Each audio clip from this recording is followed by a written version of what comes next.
I'm saying all this right after finishing Dragon Ball Super for the first time, having just come off Dragon Ball Z. And wow. Holy moly.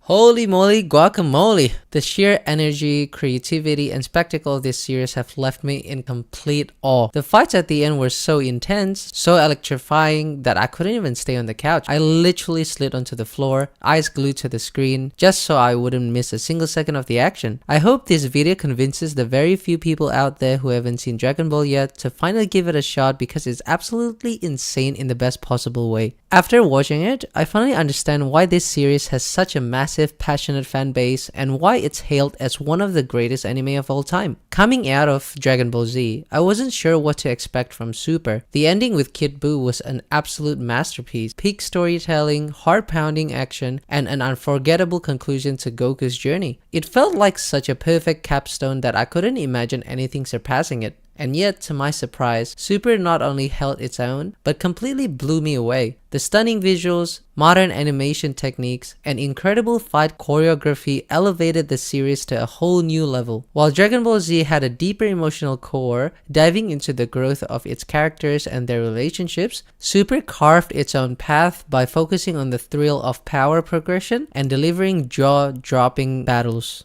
Both series have their unique strengths, and together they create an unparalleled anime experience. From the very first episode, I was amazed by the leap in animation quality. The modern techniques brought a level of fluidity and detail that made every scene visually stunning. The smooth motion, vibrant colors, and crisp designs added a fresh energy to the series. Those early episodes, where we catch up with the characters and their lives after the events of Z, were so enjoyable. Seeing Goku working as a farmer, Vegeta trying and failing to relax with his family, and even simple slice of life moments like Goten and Trunks' antics brought a smile to my face. And then came Beerus and Whis. What an introduction, isn't it? Beerus immediately established himself as a force to be reckoned with, effortlessly defeating Goku in mere seconds. But what truly set him apart from other antagonists was his complexity. Super didn't portray him as a traditional villain with sinister motives, but as a necessary force of balance in the universe. His love for food and the way it influenced his decisions, like sparing Earth because of its delicious cuisine, was such a creative and hilarious twist. Whis, with his calm demeanor and impeccable timing, perfectly complemented Beerus. Together, they brought a mix of comedy, tension, and depth that kept me hooked. Vegeta's cooking scene though, where he scrambled to please Beerus, remains one of the funniest moments in the series. I rewatched it multiple times because seeing the usually proud and stoic Vegeta act like a flustered maid was pure gold.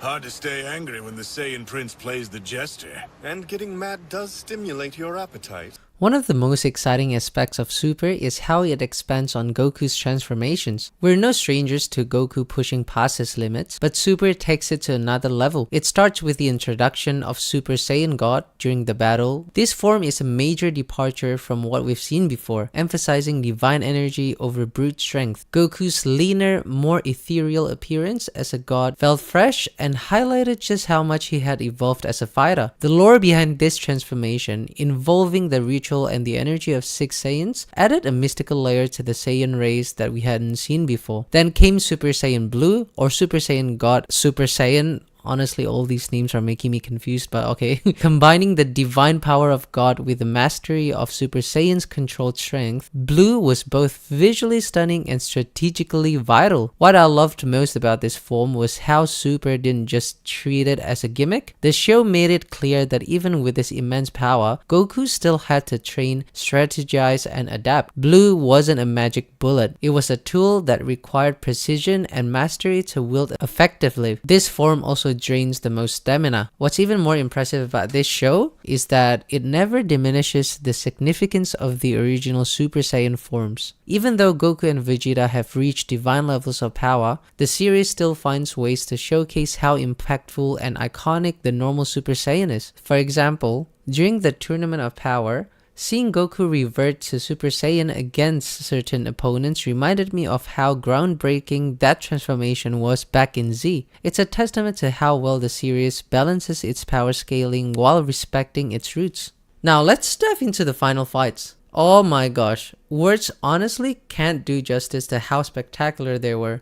Goku's journey to mastering Ultra Instinct was unlike anything we'd seen before. Unlike his previous transformations, where his ascension felt inevitable, Ultra Instinct was something he couldn't just will into existence. He struggled with every fiber of his being to achieve it, and that struggle made the payoff so much more satisfying. The animation during these scenes was simply breathtaking. Every frame captured the sheer power, speed, and precision of Ultra Instinct, especially in Goku's movements and attacks. One fight that stood out to me was Goku vs Kefla. Her arrogance throughout their battle made Goku's victory all the sweeter. The moment he carried the Kamehameha while dodging her attacks was nothing short of genius, a perfect blend of strategy, creativity, and raw power. And then there was the final showdown with Jiren. What can I even say about this, honestly? Even before Goku unlocked Ultra Instinct, their battles were intense, beautifully choreographed, and brimming with tension. But when Goku finally mastered Ultra Instinct, absolute perfection. The fluidity of his movements, the otherworldly aura, and the sheer dominance he displayed left me speechless. What truly elevated the ending though was the unexpected team-up between Goku and Frieza. Their history as bitter enemies made their cooperation all the more impactful. Seeing them fight side by side, pushing past their differences, was a powerful reminder of how far these characters have come. The imagery of Goku in his classic Super Saiyan form standing shoulder to shoulder with Frieza was a nostalgic callback to their iconic battle on Namek, and it gave me chills. Moments like these are what make Dragon Ball so special. It's not just about power levels or flashy fights, but about the relationships and growth of its characters. It's all about family, you know what I'm saying? For me though, the true highlight of Super was actually the future Trunks arc. This storyline was nothing short of a masterpiece. Watching Trunks face an enemy far beyond his abilities for the second time was utterly heartbreaking.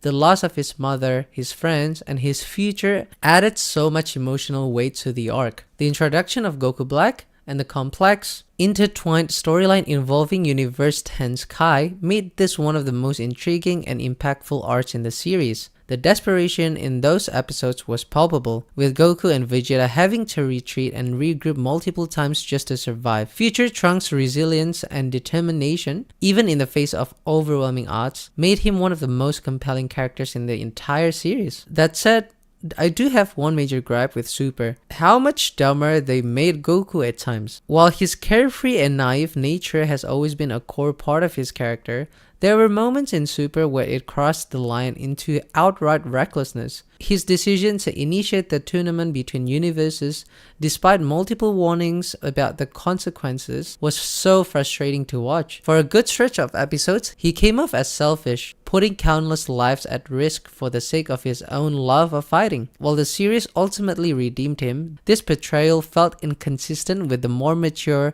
thoughtful Goku we saw in Z. Despite that flaw, Dragon Ball Super remains an unforgettable experience. Its combination of jaw-dropping battles, heartfelt moments, and creative storytelling makes it a must-watch for any anime fan. I'm so glad I watched it, and I know I'll be revisiting those final fights and the entire series for years to come. So yeah, that's my take on the show. I hope you guys enjoyed the video. If you did, don't forget to like and subscribe. It really helps support the channel. Just a quick reminder as well, this is just my personal opinion of the show, but I highly recommend it to anyone who hasn't watched it yet. And I'll see you guys in the next video.